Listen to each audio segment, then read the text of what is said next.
Pasamos al módulo 4, en donde veremos los factores pronósticos que influyen en los resultados del tratamiento en personas con dolor de hombro asociado al manguito rotador, en donde ya vimos bastante en las diapositivas anteriores que no necesariamente los resultados pueden ir influenciados a través de un hallazgo estructural o cambios biomecánicos, sino que a pesar de que no cambie la cinemática escapular, no cambie el espacio, sí podemos tener resultados en este tipo de pacientes. Entonces, hay otros factores probablemente que pueden estar perpetuando los síntomas en sí.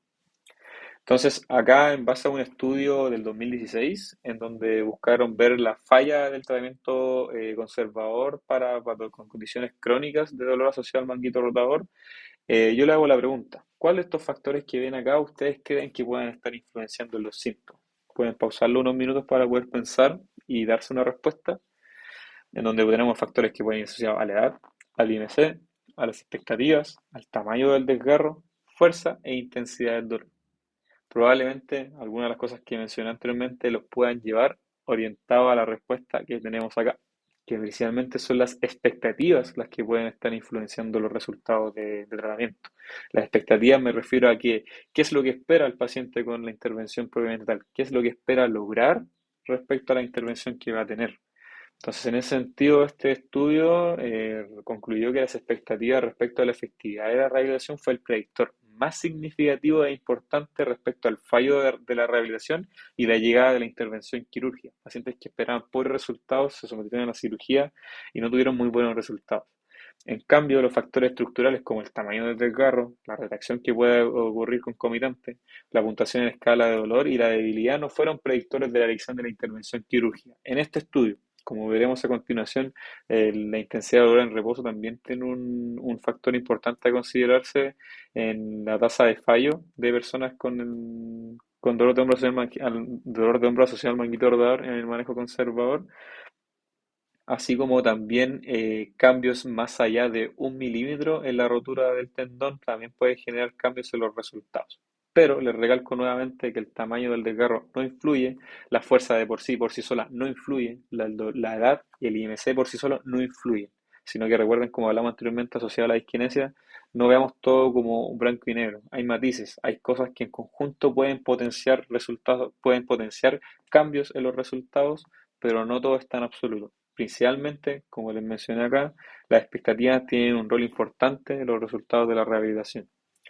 Cuanto también a factores pronósticos que se pueden asociar a mejores resultados, en este estudio que les dejo, estos dos estudios que les dejo acá, la expectativa de una recuperación completa versus esperar una ligera mejora como resultado de tratamiento fueron bastante positivas a la hora de hablar del resultado en cuanto a dolor y función. Una menor gravedad de dolor, específicamente en reposo, también se asoció con mejores resultados. La ausencia de una operación mayor anterior también se asoció a mejor resultado en la ausencia de dolor en el cuadrante superior del otro lado. Y también cambios en el dolor o en el rango de elevación del hombro con prueba de asistencia escapular. O sea, si nosotros tenemos a un paciente que viene con nosotros y lo evaluamos y tenemos un resultado de asistencia escapular, del test de asistencia escapular positivo, es decir, modifica sus síntomas, eso es un factor pronóstico bastante potente y tenemos que comunicárselo al paciente, en el sentido de que nosotros no estamos modificando nada del espacio, no estamos modificando nada de la estructura propiamente tal, y aún así podemos modificar los síntomas y la persona tiene que verlo y tiene que comprenderlo para darle a entender que no es necesario modificar nada en su hombro para poder mejorar sus síntomas. En ese sentido, las expectativas de recuperación y la autoeficacia son predictores de resultados del tratamiento después del manejo conservador para el dolor de hombro y después del tratamiento quirúrgico incluso, la evitación al miedo es un predictor de dolor y discapacidad. Entonces, nuevamente recalco, hay otros factores, en este caso asociados a la esfera psicológica, creencias de la persona, las expectativas que tiene y la propia capacidad del usuario para poder sobreponerse a su condición que pueden estar influenciando los resultados. Entonces, en esta imagen que les dejo acá de la derecha, en este círculo, es de un artículo de Chad Cook, que en este caso es para entender los diferentes factores que pueden influenciar en el dolor lumbar, que es aplicable a múltiples condiciones de dolor musculoesquelético, en donde considera no solamente a factores que pueden ser gatillantes no disruptivos de dolor y del sistema nervioso, sino que también los factores en cuanto a comorbilidad, la esfera cognitiva emocional que pueden estar influenciando en cuanto a creencias negativas, el estado de ánimo, las propias expectativas que pueden tener los pacientes e incluso los factores contextuales que pueden estar influenciando en el cuadro del paciente. Les recalco, hay mucho más allá que ver en estos tipos de pacientes, no solamente en el dolor de hombro, sino que en múltiples condiciones de dolor. Hay mucho más allá que explorar que solamente lo que está pasando con la estructura del hombro. Tenemos que ver qué está pasando por el contexto del paciente, su contexto social, su contexto en el sentido de comorbilidades, lo que cree, lo que piensa y lo que espera el paciente de su tratamiento en sí. En ese sentido también, ¿cómo podemos medir las expectativas? Aquí les dejo una tabla que más allá de buscar medir y establecer un punto de corte propiamente tal, tampoco está valida en español, solamente está en este caso planteada en inglés, pero sí les puede ser útil para hacerles preguntas a sus pacientes. En la tabla acá a la derecha, que es una escala de Likert, se le plantearon diferentes preguntas a las personas respecto a qué es lo que espera del tratamiento con respecto al alivio de los síntomas, a la capacidad de poder hacer sus actividades, a poder mejorar su dormir, a poder volver a su trabajo habitual, al hacer ejercicio y actividades recreacionales y prevenir incluso futura discapacidad. Entonces aquí las personas pueden puntearlo con qué tan probable creen que pueda ocurrir con el tratamiento.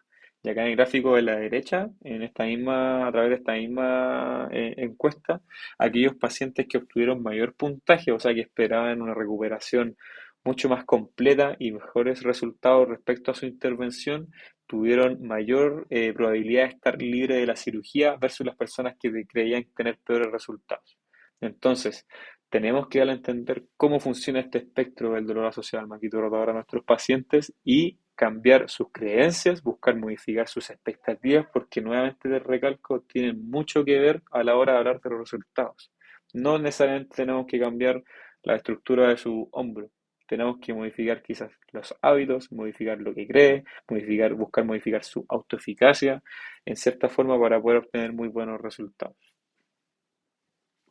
A la vez, nuevamente, para poder ahondar respecto a lo que genera el concepto del pinzamiento en los pacientes, ¿qué significa para el paciente que lo cataloguen con un pinzamiento, con una rotura del manguito rotador, con una bursitis? Esto netamente va asociado a una explicación biomédica, como hablamos en un principio, de una explicación solamente asociada a la imagen, en cierta forma, que no permite tampoco dirigir el tratamiento. Y también, ¿qué es lo que entiende el paciente por este problema mecánico? De cierta forma entiende, le pueden explicar, tenés un acromion que está pinchando tu tendón, lo está rompiendo, lo está irritando y eso es lo que está generando tus síntomas. Entonces, ¿qué es lo que pueden pensar los pacientes? Aquí les dejo la cita de este estudio que están acá, que son estudios cualitativos que buscan dar a entender qué es lo que perciben o qué entienden los pacientes cuando les hablan de pinzamiento o algo asociado al dolor del hombro. Entonces los pacientes responden, es el tendón que está atrapado por este trozo de hueso y lo desgasta. Hay una inflamación y que hay algo que está frotando y cada vez que se frota, eso es lo que me causa dolor. Hay algo justo en la articulación que se interpusiera en el camino en cierto punto y que dificulta que el hombro se mueva de la manera que debería moverse. Nuevamente, ¿qué es lo que transmitimos a los pacientes cuando hablamos de pensamiento? ¿Qué es lo que les transmitimos a los pacientes cuando les decimos que tenemos que modificar algo en su hombro? Los pacientes se generan su propia idea y su propio esquema de lo que puede estar pasando ahí. Entonces también ellos pueden pensar, como esto es un problema mecánico, tenemos que resolverlo de manera mecánica, ¿o no? Entonces, ¿qué es lo que dicen los pacientes? ¿Qué es lo que deben hacer para poder resolver este problema? Ellos piensan, se debe remover el hueso.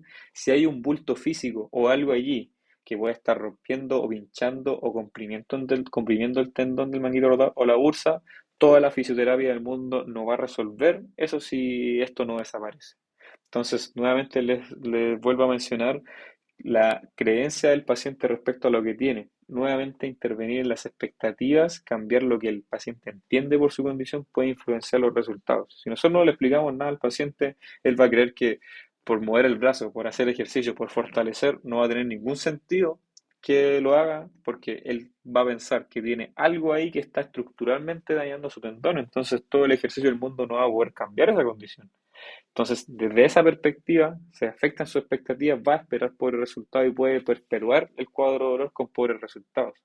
Entonces, debemos hacernos cargo de educar al paciente, darle a entender cómo funciona el dolor de hombro asociado al manguito rotador, que no es asociado a algo estructural propiamente tal. La estructura puede influenciar, sí, puede tener algún factor o algún grado de peso que pueda estar influenciando, como hablamos anteriormente con la escápula, que no como un factor aislado, asociado a otros factores sí puede generar síntomas o tener un factor de riesgo. Pero nuevamente, hay mucho más allá que ver, no solamente quedarnos con la estructura, hay mucho más que hacer con estos pacientes.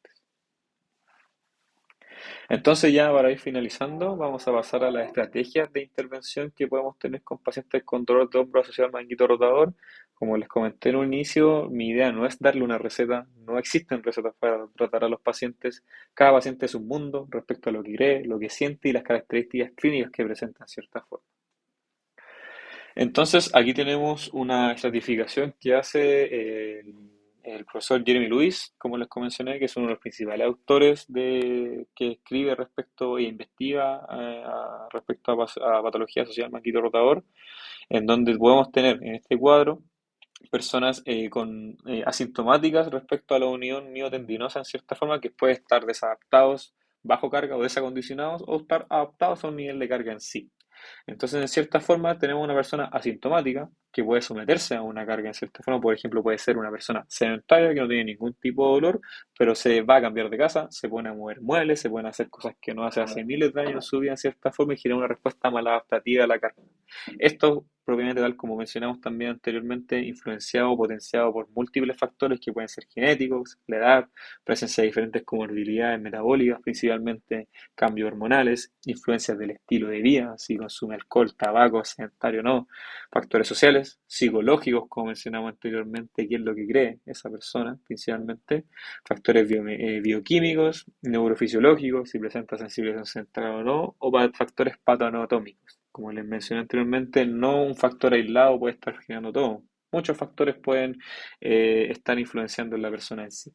Entonces se puede producir esta respuesta maladaptativa, generar síntomas y puede generar dolor y reducción de la función.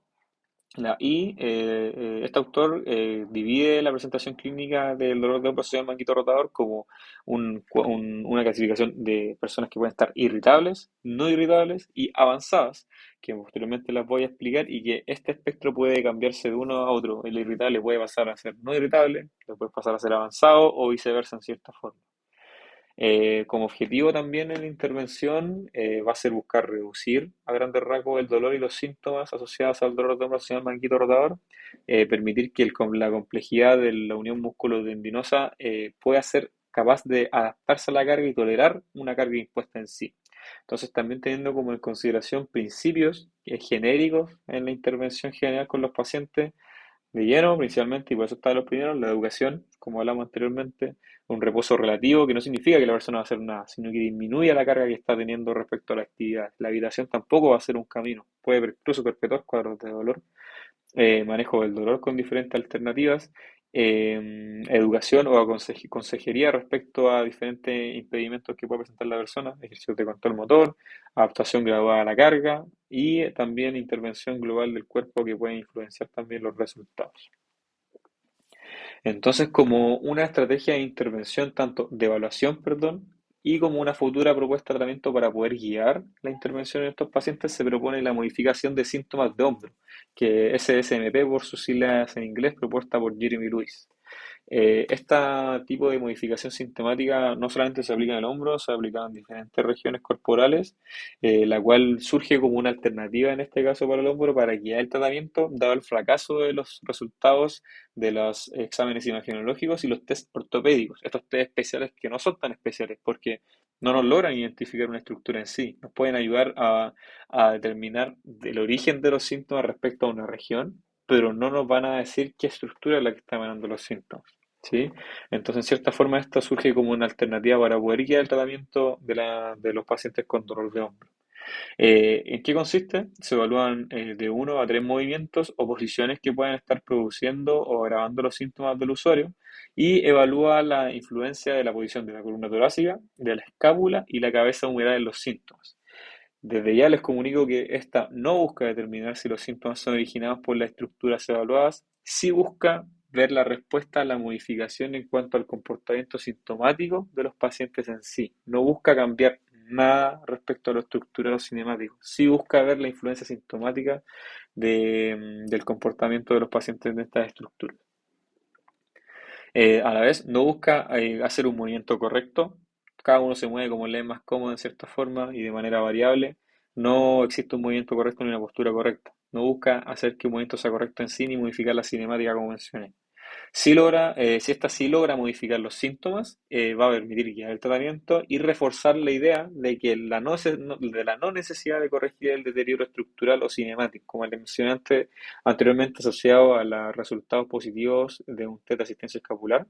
Se hace relevante comunicar al paciente cómo un pequeño cambio, un pequeño estímulo puede modificar los síntomas, disminuyéndolos, aliviándolos por completo sin corregir la cinemática, ni la biomecánica, ni el deterioro estructural que pueda tener su tejido en el hombro, ni cambiar nada. Entonces, ese mensaje que busca esta modificación sintomática es muy potente si logra aliviar los síntomas para que los pacientes puedan también así mejorar sus expectativas. Y como hablaba anteriormente, eso se asocia con un buen pronóstico de los resultados de tratamiento y debemos comunicárselo a las personas. ¿Cuáles son los pasos de esta modificación sintomática? El primer paso es la influencia de la cifosis torácica.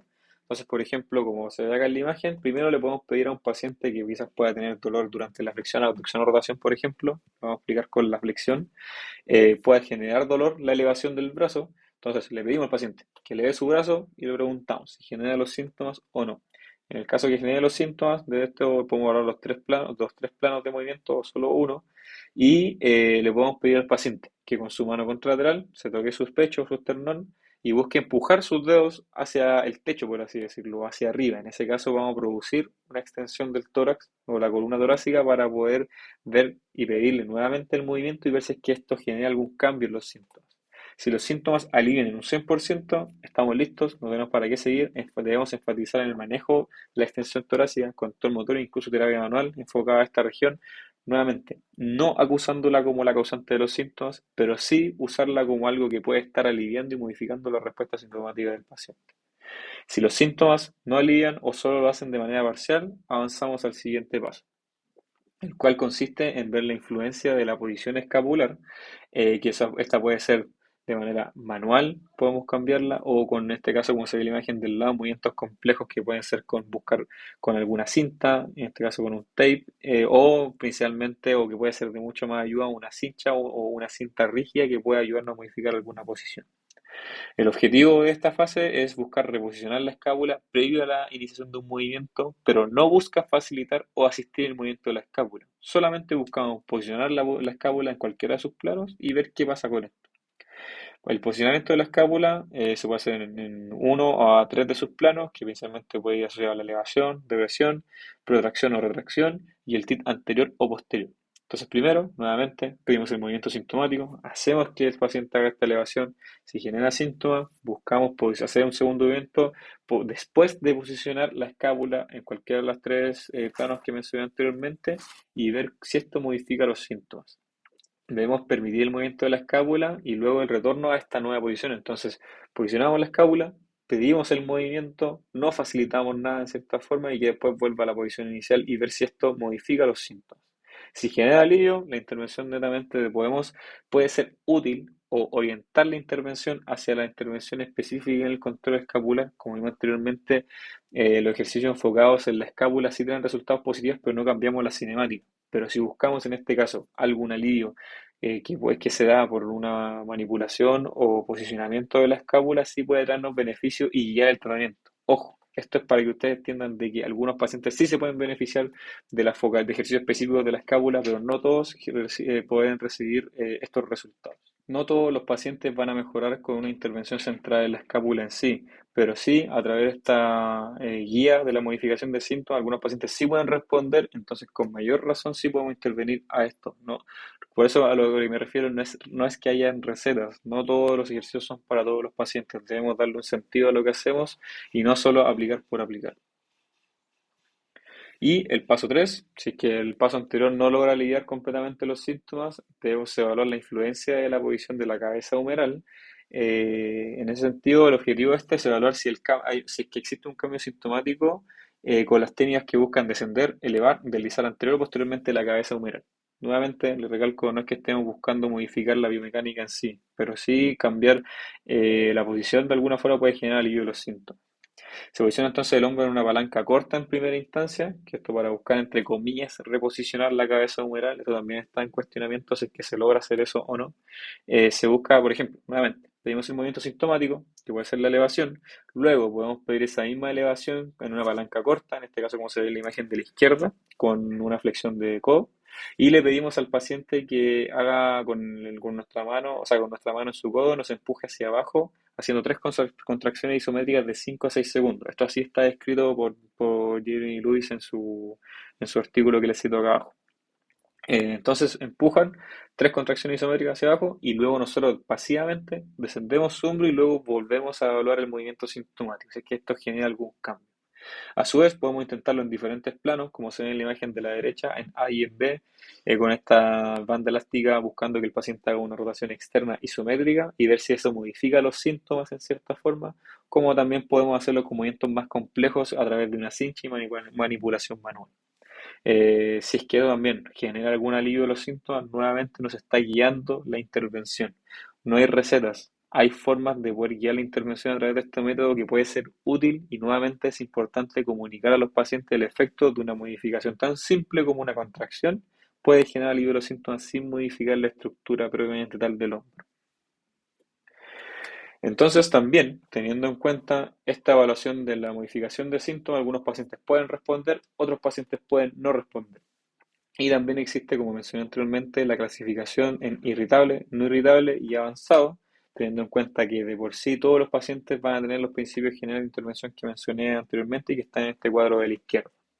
Entonces, la clasificación de inicialmente del dolor de hombro asociado al manguito rotador de carácter irritable posiblemente este se presenta en pacientes que se da en pacientes en condiciones agudas o crónicas y presentan características que en cuanto a que los síntomas son fácilmente agravados y se prolongan incluso después de generarlos y en algunos casos son constantes asociados a dolor nocturno, entonces tenemos pacientes que pueden tener gran intensidad de dolor, pueden tener síntomas que se generan con múltiples movimientos, no con algo específico, no tienen un patrón tan conocido respecto a lo que puede agravar o aliviar en sí y pueden incluso quedar perpetuados sus síntomas después de agravarlos con algún movimiento.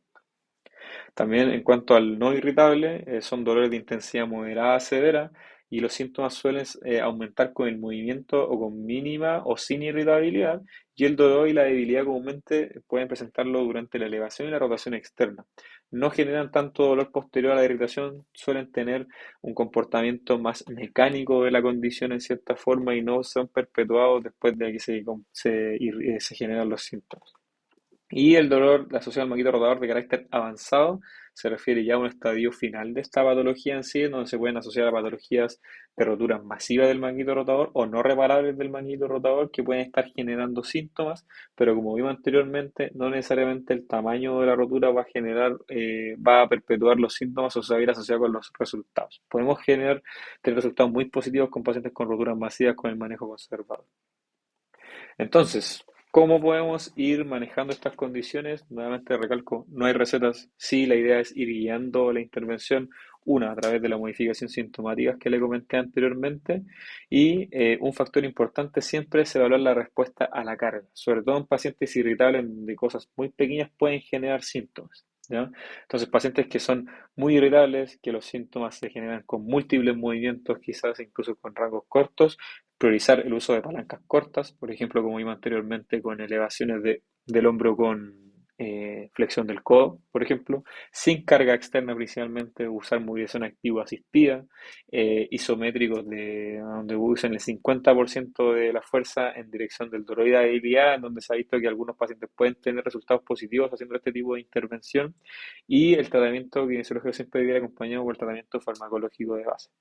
Acá a la derecha les muestro una progresión incluida en el paper de Jeremy Lewis del 2016, en donde es una progresión de la elevación activo-asistida con un uso de un balón terapéutico, en donde se va avanzando desde un movimiento horizontal con menor flexión de hombro hasta una elevación incluso con el apoyo de la pelota en la pared, una elevación completa. Entonces, como les comenté, no hay recetas, en pacientes que son irritables debemos partir principalmente educando, explicando el espectro de cosas que influencian su dolor, que no netamente se debe a algo asociado a los tejidos y manejar sus expectativas. Usar ejercicios isométricos, palancas cortas y movilización activa asistida para posteriormente ir progresando. En cuanto al dolor no irritable, nuevamente es importante evaluar la respuesta a la carga que tienen los pacientes si es que nosotros le aplicamos algún ejercicio más intenso ni ver cómo lo van sintiendo.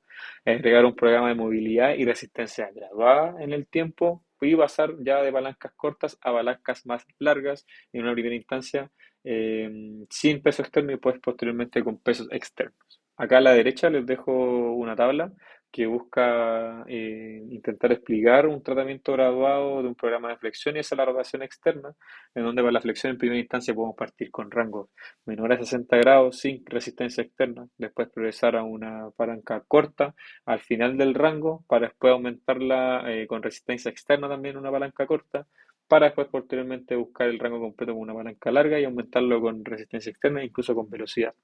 Algo similar respecto a la rotación externa, en donde podemos hacerlo al lado de la cama, sentado o acostado de lado, sin carga externa, buscar netamente hacerlo con movilidad activa o activa asistida para posteriormente progresarlo con resistencia elástica o de baja carga. También después progresarlo incluso con el apoyo de algún almohada que nos permita mantener una leve abducción y flexión, usarlo en apoyo en una mesa, incluso en una camilla, en donde el paciente soporte la flexión buscando un rango mayor y provocar la rotación externa, buscando un rango completo. Podemos trabajarlo en prono, podemos trabajarlo en supino, en diferentes rangos. Y aumentar la carga progresivamente con resistencia de banda elástica, como podemos ver en la tabla. Y también podemos progresar en rango de abducción, de flexión, en diferentes posiciones, aumentando la carga para después finalmente buscar el rango completo. Como les mencioné en un principio también, es importante evaluar la respuesta a la carga y es muy común preguntarse, ¿podemos hacer ejercicios con dolor en pacientes con alguna condición musculoesquelética? Hay una revisión sistemática que es de acá, que se las dejo acá abajo, del 2017, que buscó evaluar efectos adversos que podrían haber ido asociados con pacientes que entrenan con dolor o sin dolor. Y se vio que pacientes que el grupo que entrenó o realizó su rehabilitación con una percepción tolerable del dolor, en cierta forma, no tuvo efectos negativos ni efectos adversos asociados en los resultados e incluso en el corto plazo tuvieron efectos mucho más beneficiosos.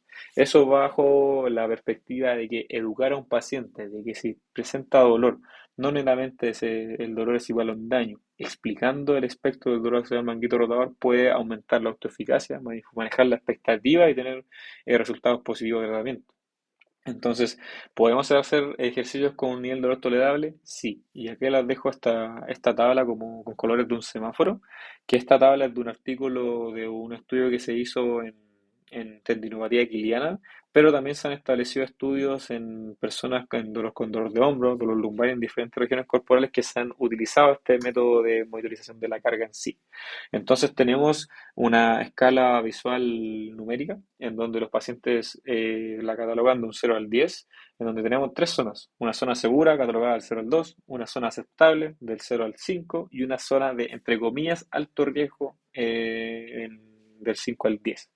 Entonces, podemos educar al paciente que pueden presentar un dolor aceptable de hasta un 5, o ojalá hasta un 4 en cierta forma para no estar tan fuera, tan cerca de esa línea entre la zona aceptable y de riesgo.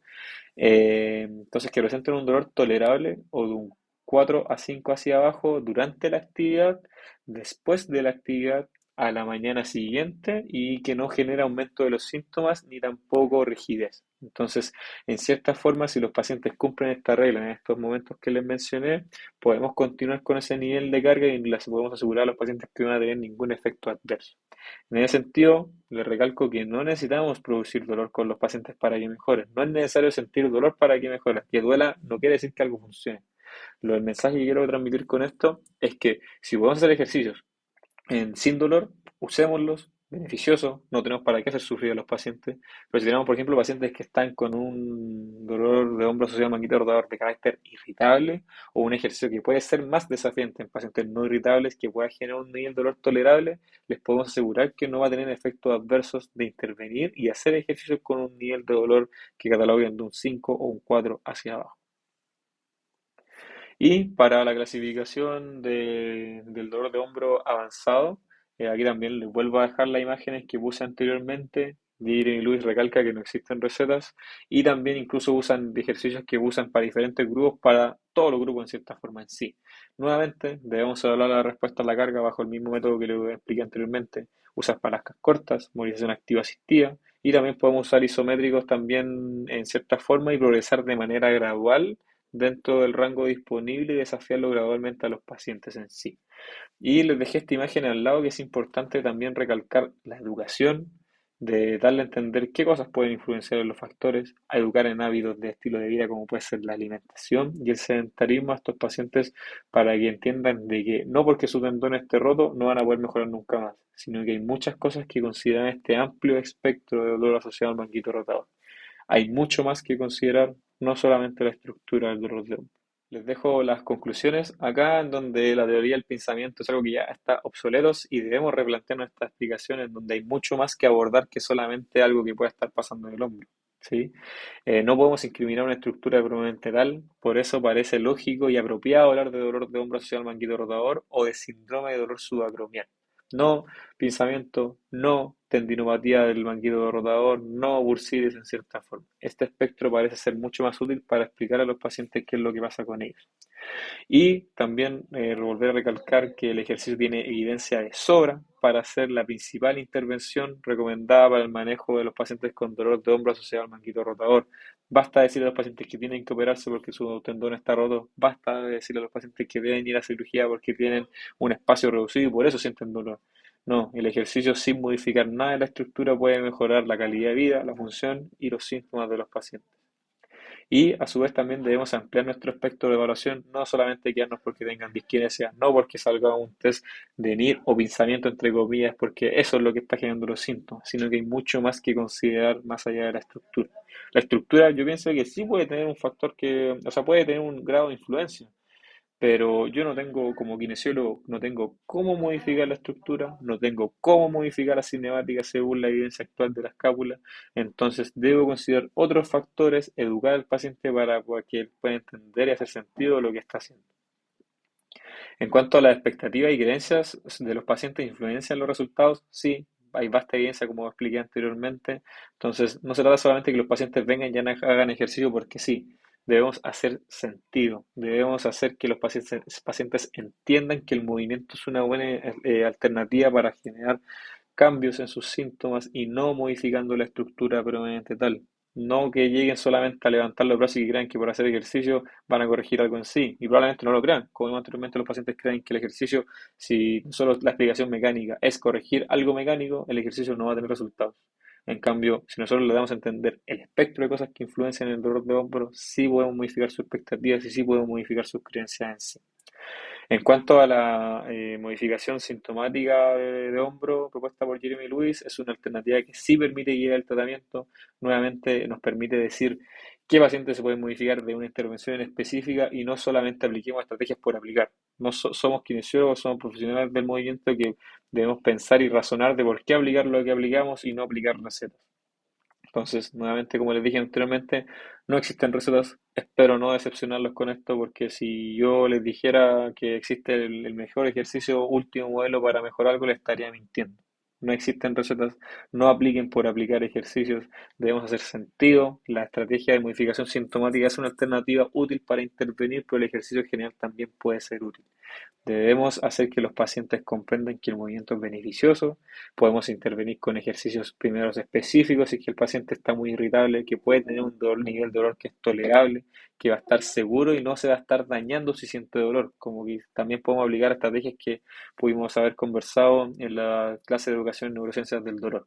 Hay mucho más que considerar a la hora de hablar de dolor, hay mucho más que considerar a la hora de hablar de dolor asociado al manguito rotador. Aquí les dejo la referencia, también junto con mi contacto que me pueden ubicar acá. Espero que les haya sido de su agrado, que sea útil para su práctica clínica y que nuevamente les recalco que hay mucho que considerar en estos pacientes, no solamente cambios en la estructura, sí en lo que pensamos nosotros y en lo que le hacemos pensar a los pacientes. Muchas gracias.